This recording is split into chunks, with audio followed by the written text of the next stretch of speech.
Olá, meus queridos irmãos e amigos, a paz do Senhor Jesus, muito bem-vindos ao nosso canal, o canal da Editora Betel, o canal que promove a Escola Bíblica Dominical. Eu sou o pastor Luiz Prates e hoje estou aqui, mais uma vez, reunido com os meus amigos, dando sequência aqui ao estudo da nossa revista Betel Dominical, do terceiro trimestre de 2023. Lembrando a você que estamos falando sobre os profetas menores e esta revista é comentada pelo pastor Antônio Paulo Antunes, muito digno presidente da Assembleia de Deus, Ministério de Madureira, bairro Amazonas, aqui no Rio de Janeiro. E a lição de hoje tem como título Oséias, o amor de Deus e a chamada ao arrependimento. Lição programada para o dia 9 de julho de 2023. Vamos orar? Logo após esta oração, eu quero que você já esteja com a sua Bíblia, sua revista, o seu plano de aula, porque nós vamos dar início já ao nosso estudo. Oremos ao Senhor, nosso Deus e Pai. Eu te agradeço porque estamos aqui pela segunda vez já nesse trimestre, Senhor. Obrigado pela aula passada e obrigado por esta aula, Senhor. Obrigado por todos os irmãos que assistiram, que ministraram, que foram abençoados e abençoaram vidas esparramadas aí por toda a nação brasileira e até fora deste país, em outros continentes, em outros lugares. Sabemos que a nossa voz, a nossa mensagem, a escola dominical é uma trincheira que está, ó Deus, muito forte em muitos lugares desse planeta. Então eu te agradeço por isso. Agora vamos começar estudando, Senhor, o primeiro dos 12 profetas menores, através, Senhor, da revelação que o Senhor tem dado, Senhor, ó Deus, a nossa editora Betel, de trazer esse estudo tão especial. Peça a tua bênção. Abra a nossa mente, o nosso coração, para que a gente possa não somente ter sabedoria para falar, mas muito mais graça para poder receber, porque todos nós somos alunos e todos nós estamos aprendendo todos os dias. Pai querido, seja comigo, com os meus amigos aqui, pastor Marcos, pastor William, que vamos ministrar a sua palavra. Abra o nosso entendimento, é a nossa oração em nome de Jesus. Amém.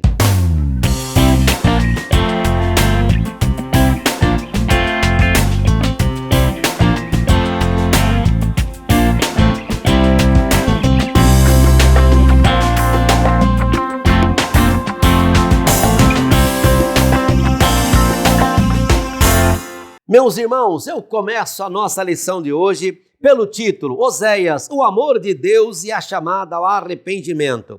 Nosso texto áureo diz, porque eu quero misericórdia e não sacrifício, e o conhecimento de Deus mais do que os holocaustos. Oséias 6:6. A nossa verdade aplicada é esta. A mensagem de Oséias aponta para o imensurável amor de Deus que o moveu a enviar Jesus Cristo para salvar o pecador e fazê-lo membro da família de Deus. Olha que mensagem maravilhosa, já aqui, né, na nossa verdade aplicada. Vamos aos nossos objetivos então. Apresentar o cenário da mensagem de Oséias. Segundo, destacar os acontecimentos na vida de Oséias. E terceiro, mostrar lições do livro de Oséias para os dias de hoje. Texto de referência bíblica utilizada pelo pastor Antônio Paulo Antunes, Oséias 1, versículos 1, 2, 3 e 4. Meus amados irmãos, eu volto a lembrá-los aqui sobre a importância do motivo de oração. E o motivo de oração hoje, nesta semana, é ore por mais sensibilidade espiritual e amor ao próximo. Vamos aprender com Oséias aqui, que eu acho que é uma das histórias mais difíceis de ser compreendidas na Bíblia. Pelo menos assim penso eu. Eu acho uma história linda que mostra e aponta e é um tipo, né, uma simbologia do amor de Deus, mas trazendo para o contexto prático, é uma das histórias mais difíceis da gente entender. E assim é o amor de Deus, né? A palavra de Deus diz assim, pode uma mãe esquecer de um filho? O Senhor Deus dizendo, mas eu jamais me esquecerei. Então o amor de Deus não tem comparação. Então o livro de Oséias, não somente esta lição de hoje que nós vamos estudar, mas convida você a ter dedicar um pouco mais de tempo a estudar com carinho durante todo esse trimestre. Todo o livro dos profetas são livros pequenos, dá muito bem para durante uma semana você fazer um estudo profundo. Então minha recomendação é que você leia o livro todo, né? Não somente se atenha a esse que está aqui do capítulo 1, mas que você leia todo os capítulos do livro de Oséias e assim sucessivamente, cada estudo, cada profeta da semana, que a gente possa correr para a Bíblia, falar em Bíblia. Olha aqui, hoje estou aqui apresentando a Bíblia do ministro. Essa Bíblia é maravilhosa, é muito bem acabada e ela tem aqui um manual de cerimônia, né, encartado aqui dentro, além da harpa cristã e dos hinos, o corinho dos primórdios, 56 corinhos. Então, falar em Bíblia, né? Eu me lembrei aqui da nossa Bíblia do culto, temos também esse outro modelo. Olha que capa bonita, marrom, né? Um outro modelo extraordinário. Nossa equipe ainda tem algumas unidades dessa aqui, é importante, se você não tem, passar a ter a Bíblia, tá? Pegue a sua Bíblia aí então e faça o estudo, né, do livro de Oséias, né? Nós estamos aqui, e por incrível que pareça, abri a Bíblia justo no livro de Oséias. Eu nem estava pensando em abrir no livro de Oséias, olha que extraordinário. Fui abrir para falar com vocês aqui agora. Onde que eu abri? Livro de Oséias, olha que maravilha, né? Está aqui na página 1056, a página 1066, na 1065. Então são apenas 14 capítulos pequenos. Então dá muito bem para você durante uma semana, 7 dias, 2 capítulos por dia, é tranquilo. Você vai conseguir fazer a leitura perfeita e você vai ter uma compreensão maravilhosa, tudo que Deus está falando. E, aliás, eu estava sugerindo até na classe que eu dou aula aqui em Madureira, minha classe Jerusalém, pela misericórdia de Deus, eu estava incentivando os alunos a, durante a semana, anotar, né, as perguntas. Nesse momento que eu gravo, eu tenho a memória de que a última aula que eu estudei, que eu ministrei, foi a aula de número 12. E a aula de número 12 começa falando sobre Potifar. E lá no início do capítulo 39, lá de Gênesis, né, começa dizendo Potifar, eunuco de Faraó, né? Vamos até relembrar, olha que maravilha. A palavra de Deus é maravilhosa, né? Gênesis 39. Vamos lá abrir a palavra de Deus ali no Gênesis 39. José foi levado ao Egito e Potifar, eunuco de Faraó. Então, quando eu cheguei nesse texto, eu dei um desafio a eles. Eu despertei eles a anotar. Como eunuco de Faraó? Se ele era casado e se ele teve uma mulher e a mulher tentou até, né, levar José a pecar e José foi preso por causa disso, acusado injustamente. Eu despertei os alunos a pegar essas informações bíblicas e trazer para a EBD. Aí eu fui explicar o que era o conceito, né? A etimologia, a explicação, por que a Bíblia chama, na Bíblia do culto, falando ali na tradução, que ele era eunuco. Eu fui explicar o que significava, né? Então, não é para agora. Eu só estou trazendo para você, trazendo aqui uma pontinha para você falar, opa, peguei, né? Despertar os alunos a anotar essas coisas. Porque se a gente não trazer isso para a sala de aula, aonde que nós vamos aprender essas coisas? Tem uma explicação aqui. E é maravilhoso. Eu não sei se você pegou isso na aula 12, mas eu peguei, né? O Espírito Santo me revelou e a gente trouxe isso para debate. Foi maravilhoso. Foi um aprendizado tremendo ali, né? Foi muito além do meu plano de aula, né? Foi além do que eu tinha programado. Foi muito bom. Então, pegue os alunos, incentive eles a ler o livro e anotar e traga para a aula para você discutir, tá bom? Porque com a explicação do pastor Marcos, que é uma explicação tremenda, do pastor William, que é uma explicação tremenda, com a nossa participação aqui, você vai anotando tudo, você vai ter resposta com certeza. Se você não tiver, Deus vai te revelar. Você vai buscar a fonte, Deus vai te ajudar, mas você não vai ser um professor, vamos dizer assim, meia boca, né? Você vai ser um professor dedicado mesmo, um professor que vai provocar mudança. É isso que a gente quer, mudança, crescimento, avançar, né? Os alunos da EBD vão ser os melhores alunos, né? Porque eles na EBD, eles vão aprender e realmente vão crescer. Então vamos lá? Eu quero dar as boas-vindas aqui nesse momento ao pastor Marcos Santana. Meu amigo pastor Marcos Santana, a paz do Senhor Jesus, seja muito bem-vindo para falar para nós do ponto 1, o cenário da mensagem do profeta Oséias. A paz do Senhor, pastor Prates, pastor William, aos nossos irmãos. A lição de número 2, vamos estudar sobre o profeta Oséias. Lembrando que a ordem que nós encontramos dos livros dos profetas menores na Bíblia não segue o aspecto cronológico. Por exemplo, Oséias, contemporâneo de Isaías, Amós, Miqueias. Provavelmente, Amós iniciou seu ministério profético alguns anos antes de Oséias, mas, seguindo a ordem que nós encontramos na Bíblia, vamos estudar hoje sobre a mensagem que nós encontramos no livro do profeta Oséias. Inicio essa introdução destacando a relevância da mensagem de Oséias quando estivermos refletindo sobre o trato de Deus com o ser humano, independente de ser ou não povo de Israel. E nós atestamos essa relevância da mensagem de Oséias considerando as várias descrições que nós encontramos em diversos comentaristas e estudiosos. Por exemplo, o amor imutável do Senhor. Um certo comentarista indica esse como grande tema de Oséias.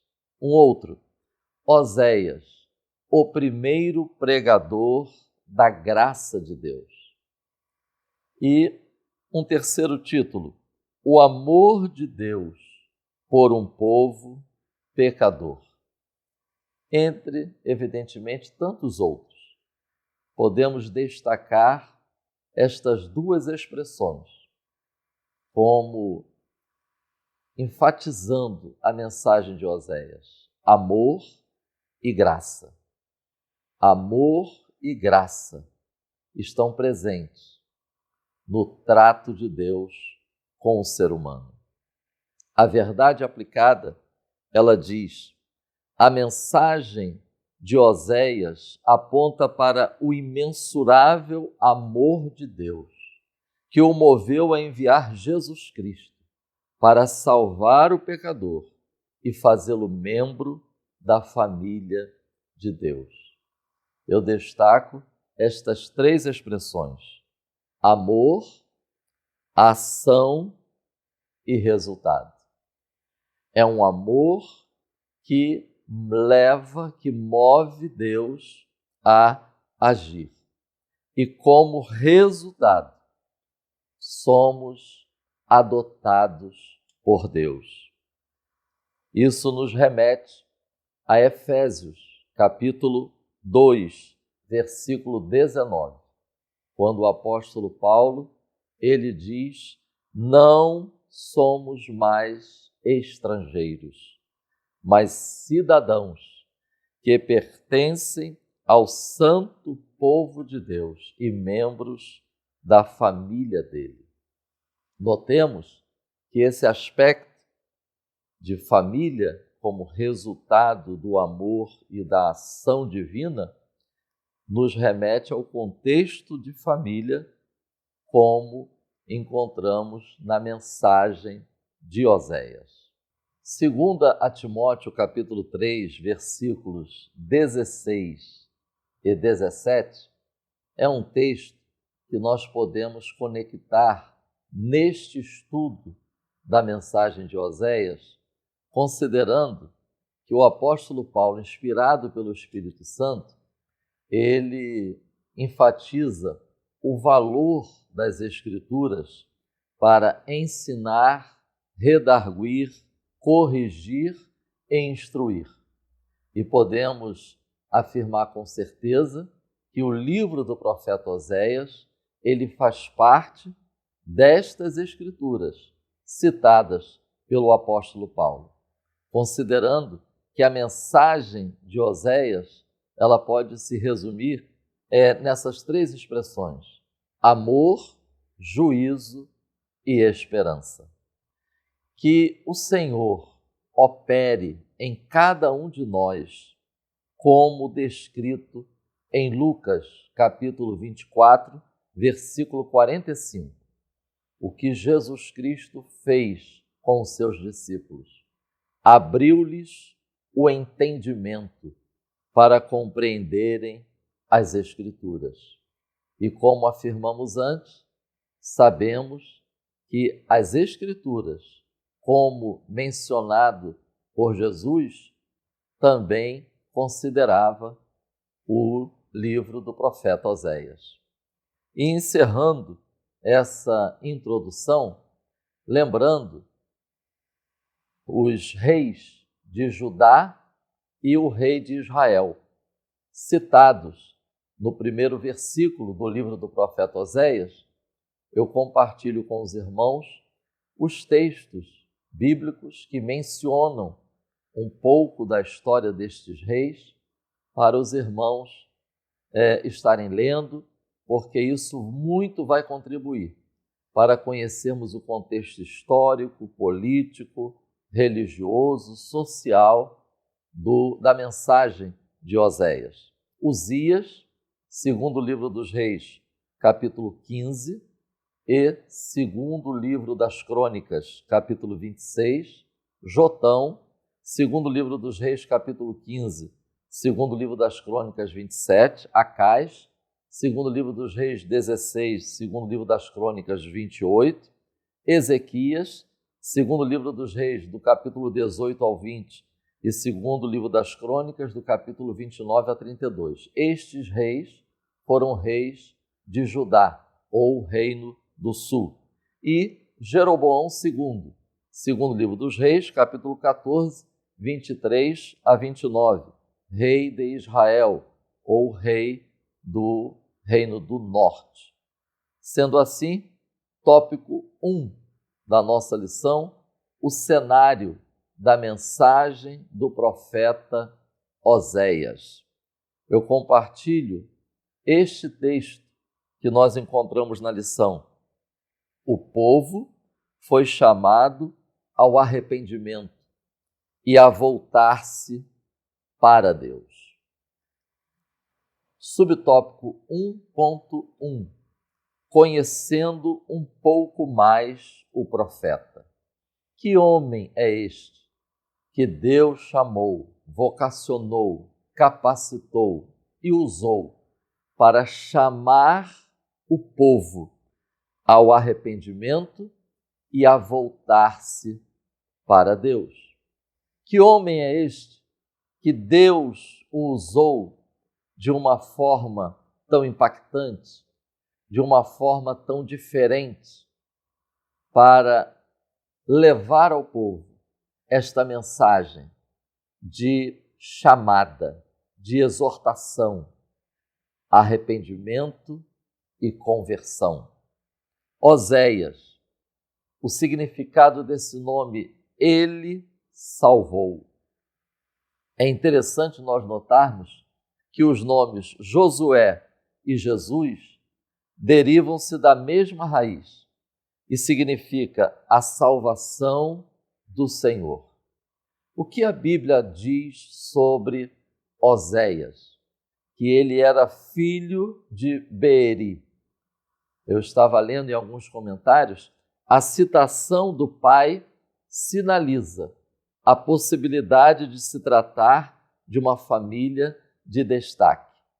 Aparentemente, essa observação pode ser dispensada nos comentários, mas eu sugiro que os irmãos a usem, porque o fato de que possivelmente Oséias fazia parte de uma família de destaque, e quando nós vemos o que aconteceu com Oséias no seu casamento, no seu contexto familiar, ser alvo de traição e esse histórico familiar ser usado como uma ação profética, nós podemos imaginar como foi desafiador para Oséias se manter fiel ao seu chamado profético. Nós vemos na Bíblia não muitas informações acerca deste homem, a não ser esta que nós atestamos, e ele era casado, ele tinha filhos, ele foi traído pela sua esposa e, detalhe, tornou a recebê-la como sua mulher, como sua esposa, após resgatá-la. Irmãos, esse relato que nós encontramos no início do livro do profeta Oséias, ele tem sido interpretado de diferentes modos. Evidentemente que nós precisamos estar atentos a uma lição como esta, ou seja, que aborda um único livro da Bíblia. Consequentemente, não é possível nós nos determos a muitos detalhes deste livro. Portanto, precisamos estar atentos na exposição e, evidentemente, que a nível didático, nada como seguirmos e enfatizarmos os tópicos que estão presentes na lição. Isso vai ajudar bastante a concluirmos a lição de forma total. Então, eu compartilho com os irmãos estas interpretações que são apontadas por muitos comentaristas. Primeiro, aos que defendem que se trata de uma alegoria, ou seja, é como se esse casamento de Oséias fosse uma ficção, é como se estivessem usando isso para expor um pensamento em forma figurada. E existe também os comentaristas, e esta é a linha de interpretação adotada pelas Assembleias de Deus, é a literal. Ou seja, Gomer era realmente uma mulher que Oséias tomou como sua esposa.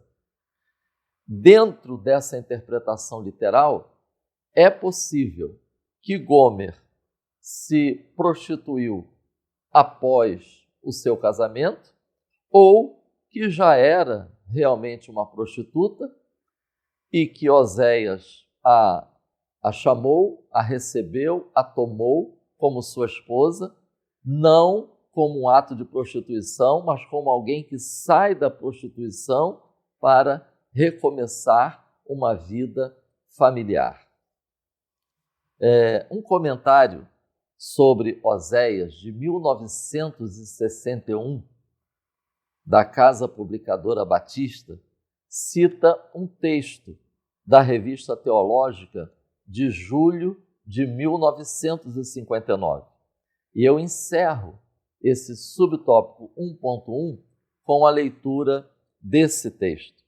Nenhum outro profeta do Velho Testamento, com a possível exceção de Jeremias, experimentou emoções religiosas tão profundas como Oséias. Nenhum outro, com exceção de Isaías, entendeu tão claramente o amor e a graça de Deus como este mensageiro do Senhor. Subtópico 1.2: o engano do culto a Baal.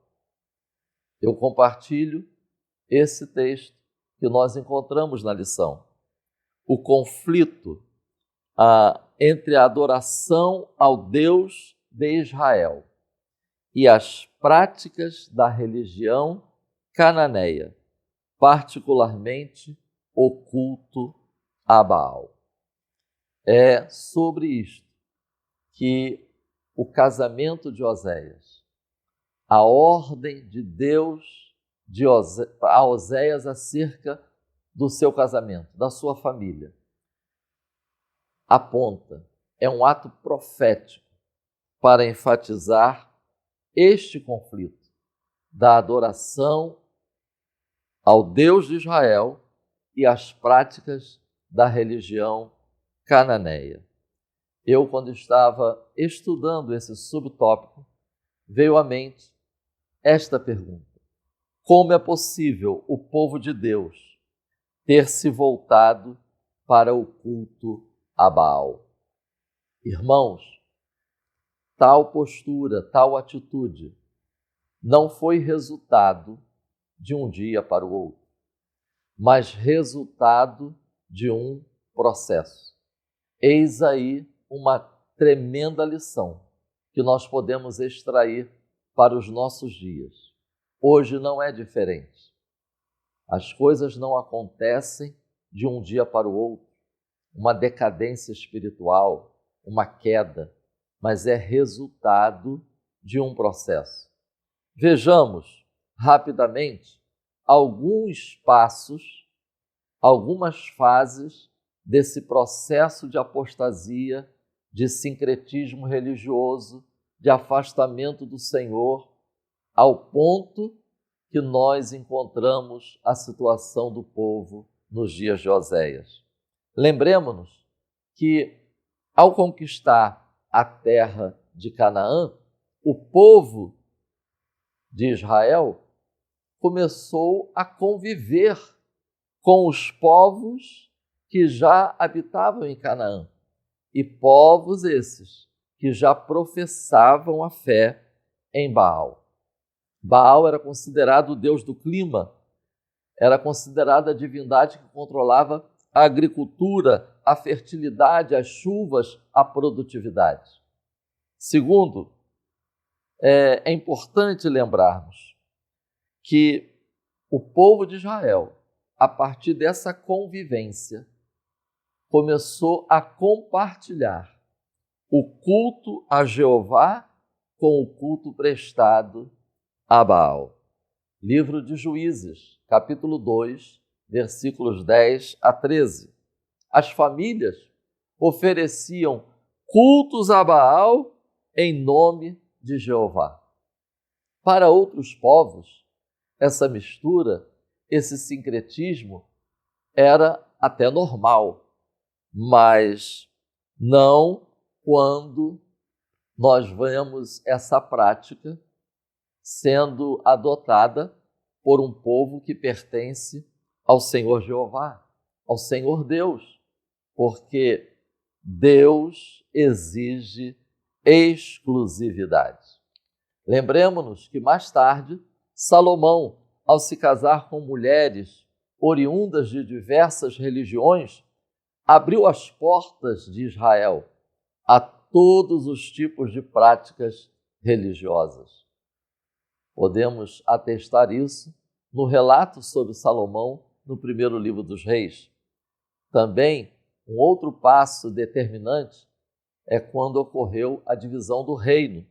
Jeroboão, ele assume o reino do norte, ou Israel, e os irmãos poderão lembrar, trazer à memória dos irmãos que estão diante de nós, que Jeroboão, ele fez 2 bezerros de ouro, justamente com medo de perder o povo. Então, para segurar o povo, Jeroboão, ele faz 2 bezerros de ouro. Irmãos, primeiro livro dos Reis, nós vamos encontrar esse relato, e é uma verdadeira lição. Até que ponto nós, pastores, líderes, vamos agir, vamos colocar em prática algumas ações para não perder o povo? Que valores e crenças serão ou estão sendo trocados, negociados? Um verdadeiro alerta para nós. E por último, Acabe, ele casa com Jezabel. Jezabel, sabemos que ela levou para Israel o culto a Baal. Portanto, o povo na época de Oséias estava tão apegado ao culto a Baal como resultado de uma série de passos e momentos da história. Eu encerro essa contribuição do subtópico 1.2 com este texto, que eu extraí do comentário dos Profetas Menores, livro de estudo da CPAD. Um dos aspectos principais do baalismo diz respeito ao apelo da religião à sexualidade humana. Lembrando que Isaías, no capítulo 57, ele já denunciava isso. Oséias entende que a força do culto a Baal está no apelo ao impulso sexual por meio da prostituição ritual. E por último, subtópico 1.3, as consequências da infidelidade de Israel. O texto da nossa lição diz: o profeta, totalmente engajado em sua realidade social, política e religiosa, buscava alertar seu povo para o perigo do engano de seus líderes religiosos.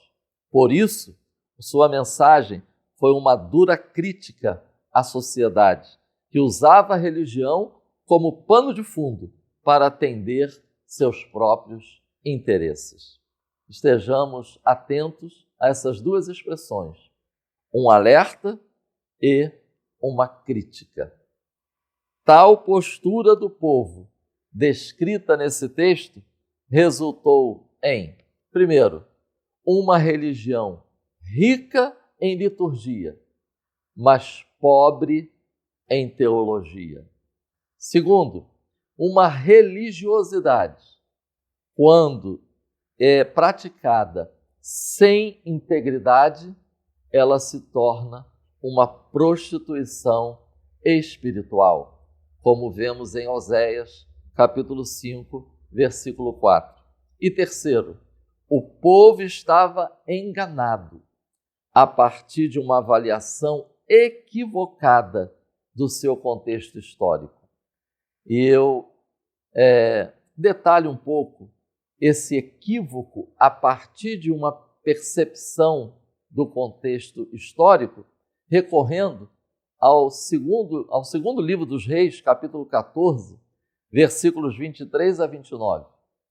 O reinado de Jeroboão II.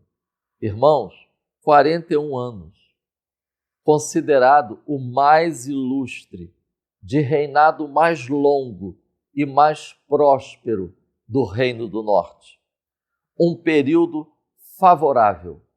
Israel, nesse período de Jeroboão II, vivia um tempo favorável, pois a Assíria, nesse tempo, ela não estava tão influente na Palestina.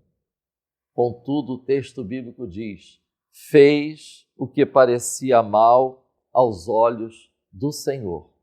Notemos, fez o que parecia mal aos olhos do Senhor, mas restabeleceu os termos de Israel.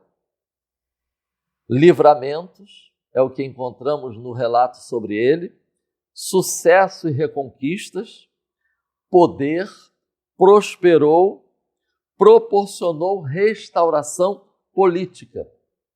Contudo, foi uma prosperidade que transformou o mau uso do poder em luxúria e opressão ao necessitado.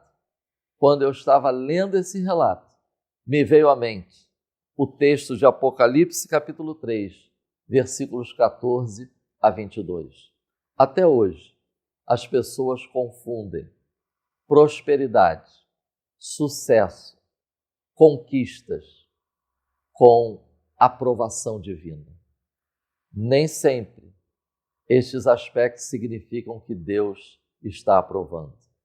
Em todo tempo, Deus está dando oportunidade para arrependimento, antes que venha o juízo. Que o Espírito Santo continue nos esclarecendo, nos despertando e nos alertando, até que Cristo venha. Amém. Obrigado, pastor Marcos Santana. Aprendemos com o seu comentário que o tempo de prosperidade do povo de Israel, ao invés de despertá-los para a gratidão a Deus, levou à insensibilidade e apostasia. Que triste, né? E agora, quero dar as boas-vindas ao pastor William Barros, meu amigo. A paz do Senhor Jesus, seja bem-vindo para o ponto 2, os acontecimentos na vida de Oséias. Meus irmãos, eu quero cumprimentar com a paz do Senhor o pastor Luiz Prates, pastor Marcos Santana e a todos vocês que estão conosco aqui para mais esta aula Betel. Nós estamos na segunda lição sobre o profeta Oséias. E é uma lição muito importante. Antes de entrar nela aqui, eu quero rapidamente fazer apenas um anúncio aqui. Queridos, no dia 15 agora, no sábado, eu estarei ministrando na aprazível cidade de Vitória do Xingu, lá no estado do Pará. Vai ser a 8ª Marcha para Jesus. Irmãos, você da região do Pará, se você puder, não deixe de participar, vem estar conosco. São esperados caravanas de muitos lugares. É um evento para mais de 10.000 pessoas. Vai estar a Bruna Carla com banda cantando, outros cantores, e eu estarei ministrando a palavra de Deus. Eu creio que nós teremos uma colheita de centenas de pessoas sendo salvas para Cristo nesse dia. O evento vai começar por volta das 16 horas e está liderado por todas as igrejas, mas principalmente pelo Ministério de Madureira.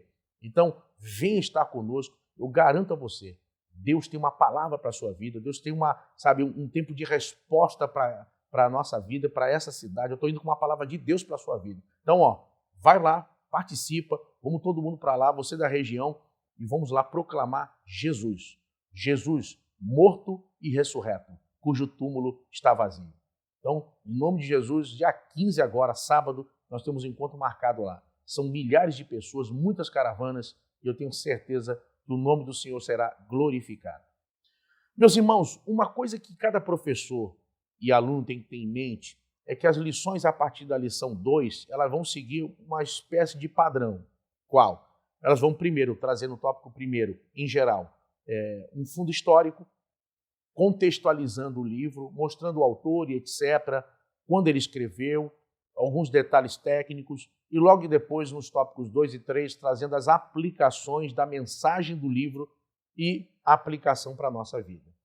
Tendo em vista isso, fica mais fácil cada aluno e professor estudar a lição, percebendo que o tópico 1 é a base, o tópico 2 são as paredes, e o tópico 3 vai fechar, é a cobertura, é a laje, vai cobrir a casa. Ou seja, não dá para ter um conhecimento completo de cada lição estudando apenas uma lição. Alguns professores cometem o erro de gastar muito tempo em um tópico em detrimento de outro e acabam não completando o conhecimento do aluno naquela lição específica. Ou então, usam a lição apenas como base para o seu estudo. Deixam a revista de lado e fazem o seu próprio estudo paralelo e trazem para os alunos sem entrar na revista.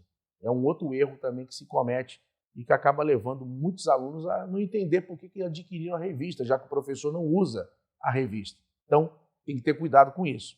Um exemplo disso, quando nós olhamos essa lição no tópico primeiro, o pastor Marcos Santana já falou para nós sobre o cenário da mensagem do profeta Oséias. E aqui nós vimos um rápido panorama do livro, conhecendo um pouco mais sobre o profeta no tópico 1.1, mostrou quem é Oséias, o seu contexto. Tópico 1.2, o engano do culto a Baal, ou seja, a realidade do povo, e finalmente as consequências da infidelidade de Israel. Tendo dito isso, irmãos, nosso tópico 2 vai entrar sobre os acontecimentos na vida de Oséias. E aí nós vamos entrar logo de cara num ponto muito, muito importante, que é o quê? A questão do casamento de Oséias. O nosso autor aqui, o pastor Antunes, ele já introduz o assunto colocando a questão: seria literal ou seria de forma alegórica a apresentação do casamento de Oséias com a mulher vindo da prostituição? Uma mulher infiel. Muitas pessoas interpretam esse casamento como figurado. Vejam, no espaço limitado que nós temos aqui de aula e no espaço limitado da aula da EBD em cada domingo, não há tempo para poder esmiuçar e ficar fazendo intermináveis discussões teológicas. Tem que tomar muito cuidado com isso, irmãos. Vejam, não dá para uma sala de aula de EBD transformá-la numa aula de curso teológico e começar a discutir vertentes teológicas, quem apoia tal vertente, quem não apoia, quem apoia outra vertente, quem não apoia. Isso não é assunto para EBD. A EBD é um local do aluno ter um ensino fundamentado na palavra, um ensino cristocêntrico, um ensino forte, sadio, doutrinário. Quem quer palmilhar pelo caminho da especulação e buscar fontes de pesquisa e etc., esse é um caminho mais para a sala de aula acadêmica. Tem que tomar cuidado para não transformar a aula meramente numa discussão teológica. Então aqui eu vou trazer o assunto de forma prática e rápida. Vejam, qual é, em suma, a questão aqui? O casamento é alegórico ou figurado? A Bíblia não traz nenhum indício, a Bíblia não traz uma vírgula sequer que mostre que essa união tenha sido alegórica. Então o que nós temos aqui é a narração do casamento de Oséias com a mulher que veio da prostituição e que, em determinado momento, volta a ser infiel, volta a praticar o pecado, eles se separam e depois Oséias a reencontra e volta a se unir com ela. Eles têm filhos, 3 filhos, e os nomes dos filhos também são uma mensagem profética ao futuro da nação de Israel. E a partir disso, nós vamos ter uma mensagem nessa lição para os casais, para os casados, para o casamento. Então, esse é o foco, é isso que tem que estar enfocado na nossa lição desse domingo. Então, eu gasto esse tempo aqui para explicar isso, para que não haja um desvio de propósito na aula e a gente acabe perdendo um tempo precioso e uma oportunidade ímpar de ministrar às famílias nesse domingo. Irmãos, não há qualquer indício, como eu disse, de que o casamento seria alegórico. O casamento parece literal, é o que temos aqui. Oséias vai casar com esta mulher e esse casamento é explicitamente uma mensagem do Estado de Israel e do seu comportamento de infidelidade para com Deus. E, ao mesmo tempo, mostra a graça divina, que mesmo se afastando por causa do pecado do seu povo, em determinado momento a mão de Deus está sempre estendida para resgatar e restaurar essa aliança e trazer um tempo de novidade e um tempo de bênção, um tempo de salvação. É essa, em suma, a lição do casamento de Oséias. O que passar disso, irmãos, é mera especulação. Então, é nisso que nós precisamos focar aqui.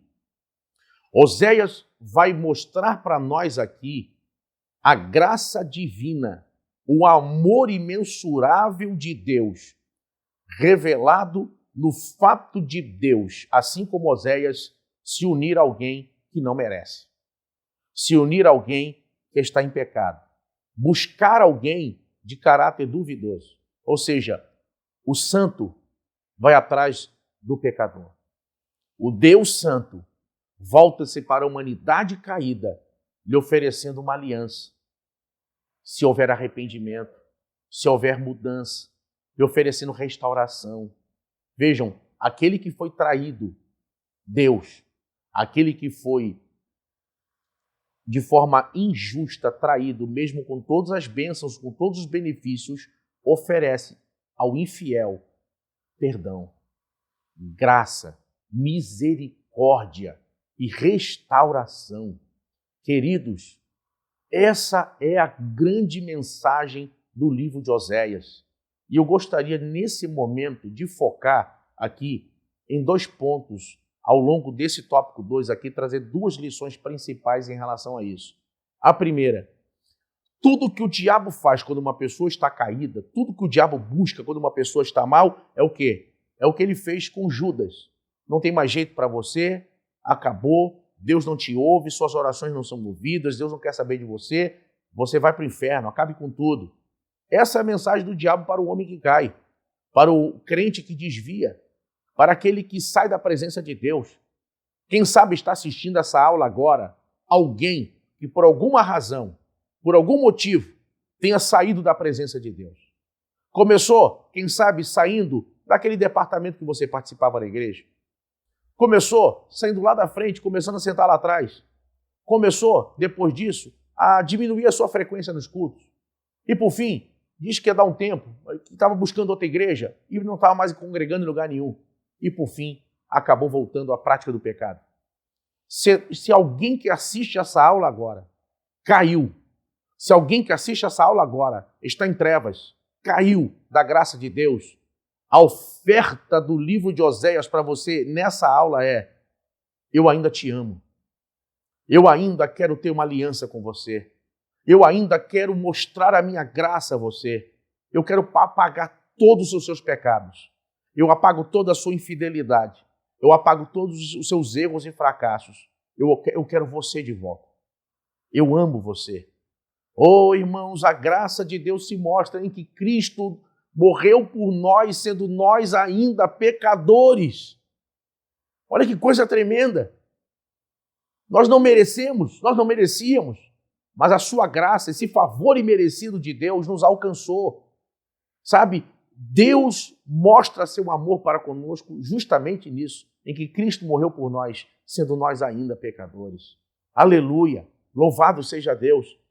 Se alguém que assiste essa aula se sente esfriando, desanimando nesse amor, lembre que uma das marcas desse tempo final é o esfriamento do amor.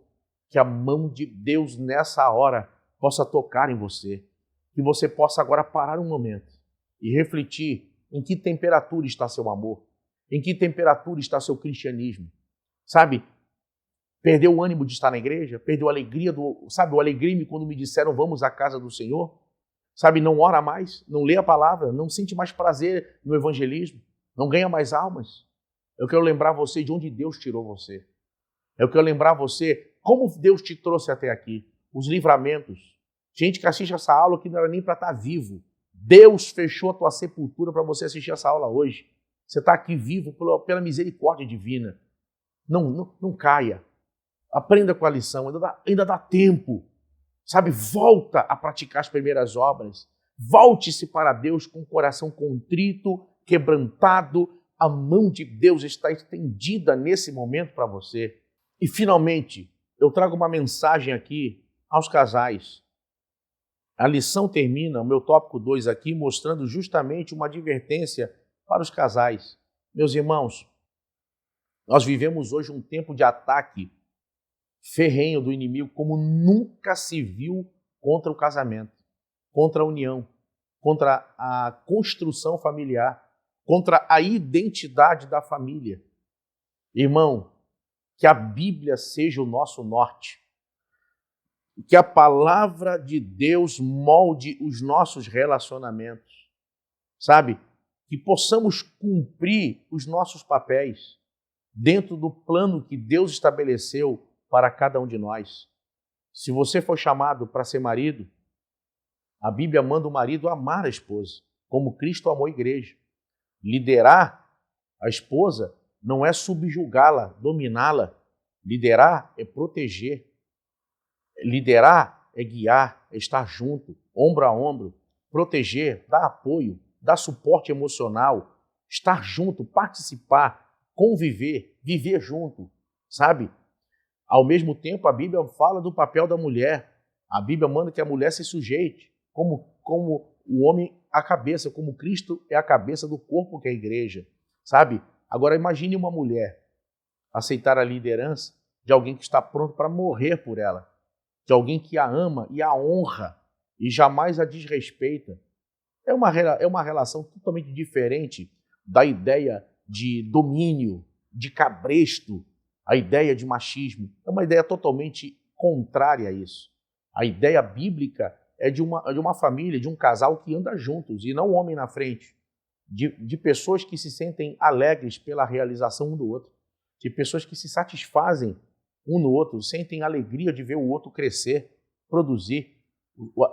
A vitória do marido é a vitória da esposa. A conquista pessoal da esposa, na área profissional ou acadêmica, enobrece, alegra o marido. Ou seja, a família é um time, um trabalha em prol do sucesso do outro, para que ambos possam andar juntos avançando. Isso é o propósito que Deus tem para cada um de nós. Querido, não perca, não deixe que o Deus desse século segue o seu entendimento, sabe? Eu me recordo aqui de um aluno que eu tive no seminário. Ele era novo convertido na época, ele já dorme no Senhor, mas na ocasião ele e a esposa faziam um seminário e ele era taxista. Numa determinada aula ele se ofereceu para me levar ao aeroporto. Eu tinha que da aula eu ia direto para viajar e ele falou: não, eu te levo. Eu falei: mas vai te atrapalhar? Não, que isso? Vamos lá. E me levou. No caminho ele me contou um pouco da história deles. Vejam, eles tinham sido casados 14 anos, tiveram 2 filhos. E aí, de repente, brigas, se separaram. Ambos não eram crentes. E aí, ambos tiveram relações com outras pessoas, se uniram a outros companheiros, mas também não deu certo. E aí, ela se converteu a Cristo e foi congregar numa igreja, do Ministério de Madureira. Ele também se converteu numa outra igreja. E aí, aí um descobriu que o outro estava na igreja, tal. Um dia se encontraram, conversaram e decidiram casar de novo. E ele disse para mim, olha, eu busquei em outras pessoas o que eu já tinha e eu não tinha percebido e eu não dei valor. E ela disse a mesma coisa, eu estava cega, achava que tinha que ter aventuras, tinha que encontrar outra pessoa, tinha que ter isso e aquilo, e por fim se uniram e ficaram casados até que a morte os separou. Então aqui uma lição importante, irmãos. A Bíblia diz: o que Deus uniu, não separe o homem. Que Deus possa guardar você e sua casa, que Deus possa guardar você e sua família, que a grande lição de Oséias fique marcada em nosso coração e que o Deus vivo nos leve a um tempo de despertamento, arrependimento sincero e que possamos ver na infidelidade de Oséias, mostrada no livro de Oséias pela mulher, possamos ver no exemplo dela algo a não ser seguido e um alerta de Deus para nós. E que possamos ver no exemplo de Oséias a graça divina para que possamos, mesmo caídos ou supostamente em falha, buscar sempre a aliança com Deus. O melhor lugar para se estar, em qualquer lugar e em qualquer circunstância, é no centro da vontade de Deus.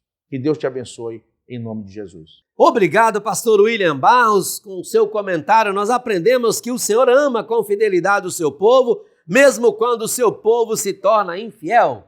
E agora, antes de passar para o ponto 3, como sempre faço, muito obrigado por se inscrever em nosso canal, curtir, compartilhar e comentar nossos vídeos. Olha, muito obrigado. Estamos crescendo cada vez mais graças a você, ao seu carinho, ao amor que você tem para com esse trabalho. Muito obrigado, gente. Eu amo vocês de coração. Vamos juntos, levantando essa bandeira, a bandeira da Escola Bíblica Dominical, porque nós somos os profetas dessa geração e ninguém vai calar a nossa boca. Nós vamos levantar essa bandeira e dizendo: Jesus está voltando. Vamos continuar pregando contra o pecado, mas amando o pecador. Louvado seja Deus.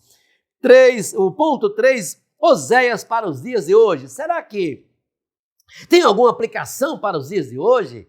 Como é que eu posso usar o texto de Oséias para o dia de hoje? Olha, o comentarista ele é muito claro, ele diz assim, a história do profeta Oséias nos ensina sobre os limites do amor e o que está para além de suas fronteiras. Faz-nos pensar sobre até onde é possível amar alguém. Imagine um homem que tem de Deus a ordem para casar com uma prostituta.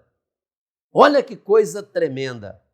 E ele começa um relacionamento, a princípio está indo tudo bem, daqui a pouco essa mulher o abandona e Deus manda ele ir buscar. Foi o que a gente aprendeu aqui, já foi comentado pelos meus antecessores. Então, na verdade, qual a aplicação? A aplicação é trazendo isso para o nosso tempo de hoje. Como é que Deus faz? Sabe por quê, irmãos? O mundo hoje está muito ruim. Sabe por que hoje nós estamos vivendo? Porque está faltando o amor, está faltando a capacidade de perdoar, a capacidade de entender que se você não fizer uma parte para tentar trazer para o bem e mudar as coisas, só vai a pior. A gente não pode pagar com a mesma moeda. Nosso coração tem que ser um coração generoso, perdoador.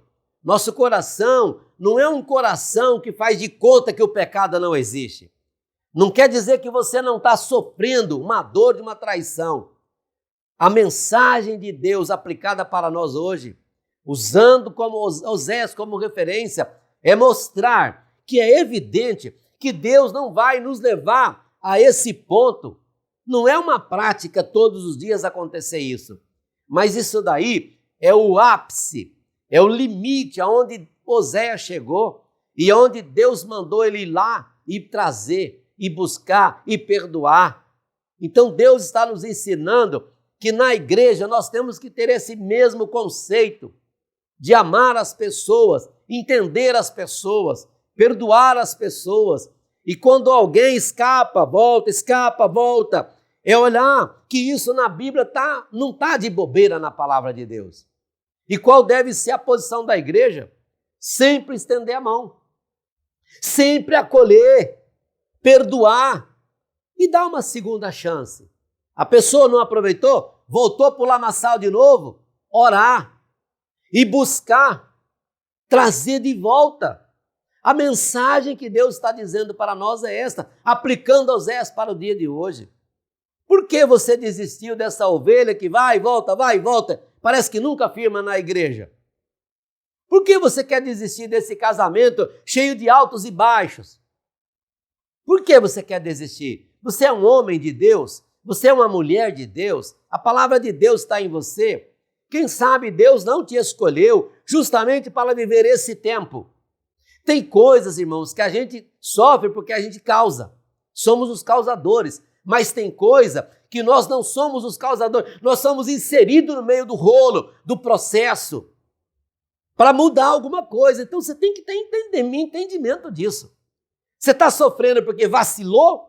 Porque fez algo errado, desobedeceu a Deus? Fez algo que contrário ao que Deus manda na sua palavra? Então pague o preço e fique quieto. Se humilhe, se arrependa, peça perdão a Deus e graça e toque a tua vida. Mas se você está vivendo algo que você não provocou, mas você está inserido, olhe para a vida de Oséias. Oséias não buscou para si aquela vida. Ele foi colocado naquela situação por Deus, porque Deus enxergava nele capacidade, porque Deus preparou ele para aquele momento. Sabe, Deus preparou você para esse momento. Deus preparou a mim para esse momento. Não é para desistir. Eu e você não somos melhores do que Oséias. Se eu estou hoje sofrendo algo que eu não provoquei, mas eu estou enfiado nessa confusão e foi Deus que me colocou, é porque Deus espera que através da minha fidelidade a Ele, Ele vai me usar para a gente transformar e ajudar e resgatar essa vida. Ainda que seja no último suspiro dessa pessoa, ou desse trabalho, ou desse afazer, ou dessa condição que você está vivendo hoje. Aguenta mais um pouco. Que Deus te abençoe, te dê graça e te dê força. Se inspira nesse modelo de hoje. 3.1, extraordinário amor de Deus, é o que eu acabei de falar. O Senhor prometeu perdão, renovar a sua aliança e derramar bênção abundante. E Ele continua de pé com essa palavra. 3.2, um chamado ao arrependimento. Na verdade, o livro de Oséias relata uma história de amor com detalhes, constrangedores, que passa longe de uma relação baseada verdadeiramente no amor e no compromisso. Com base nisso, faz clamores agonizantes, cheio de angústia, ao reino de Israel, diante de sua situação terrível de apostasia. Então aquilo tudo era Deus sinalizando para a sua nação israelita um chamado ao arrependimento. Da mesma forma como aquela ingrata mulher foi com Oséias, Israel estava sendo com Deus, mas Deus estava sempre buscando, sempre trazendo e oferecendo perdão. Esse conceito de como Deus age não pode ser diferente do nosso. Por que Deus tem que perdoar e eu não? Por que Deus tem que ser misericordioso e eu não? Por que Deus tem que ser amoroso e eu não? Está errado. Vamos aprender com essa lição, que assim como passou, como Deus nos ensinou, Ele espera que eu e você haja do mesmo jeito. Tenha um coração perdoador, seja instrumento de Deus, aguenta firme, vai passar. Vai passar. 3.3, o desafio de amar outra vez. A ordem dada ao profeta muda o curso da história daqueles que se encontram afastados, perdidos com seus delitos e pecados. Oséias 3.1. Então, a ordem é o desafio de amar outra vez. Agora eu quero ministrar uma palavra diretamente a você que está com casamento em frangalhos. Deus me usa nessa tribuna, nesse momento, para te dizer, neste momento, Deus vai te dar graça, seja você homem, seja você mulher. Seja você o traidor ou seja você o traído ou a traída. Neste momento, a palavra de Deus para você que está buscando uma resposta é o desafio de amar outra vez. Está disposto? Também só vai acontecer se você estiver disposto. Se você estiver disposto, Deus vai colocar em você agora uma força sobrenatural e você vai restaurar esse casamento que está indo em frangalhos. Porque o inimigo quer a destruição da sua família, dos seus filhos, dos seus sonhos, dos seus projetos. Mas você hoje, ouvindo esta aula, você pode ter tudo essa cena mudada. Pai querido, eu oro por esta vida agora, que está recebendo essa mensagem, está dizendo, eu quero, mas eu não tenho força. Então a minha oração agora, entra com graça e dê força a essa pessoa para que ela vença, Pai. E eu já te agradeço em nome de Jesus. E eu creio que em breve você vai escrever aqui nos nossos comentários, em algum vídeo, lá na frente, você vai contar o seu testemunho, que Deus te deu vitória e resgatou a tua vida, a tua felicidade, o teu matrimônio. É assim que seja, em nome de Jesus. E eu termino esse vídeo dizendo, o livro do profeta Oséias retrata claramente o poder do amor e a possibilidade da reconciliação com Deus e com o próximo. Que Deus nos abençoe, que Deus nos ajude, que Deus nos dê graça. Querendo o bom Deus, na semana que vem, estaremos de volta para a lição de número 3. Vamos falar sobre o profeta Joel. Mensagem de juízo, um chamado ao arrependimento e promessas. Vamos orar? Convido aqui o pastor William Barros para uma palavra de oração e com essa oração me despeço de vocês até a próxima. Sejam firmes e constantes no Senhor, sabendo que o nosso trabalho não é vão no Senhor. Amém? Oremos ao Senhor. Oremos, meus irmãos. Querido Deus, te louvamos por mais uma aula e pedimos que esta aula possa, Senhor, ser colocada em prática por cada um de nós, que ela possa encontrar em nosso coração lugar para trazer arrependimento, quebrantamento, reflexão e mudança. É a nossa oração em nome de Jesus. Amém. Editora Betel, edificando a casa de Deus.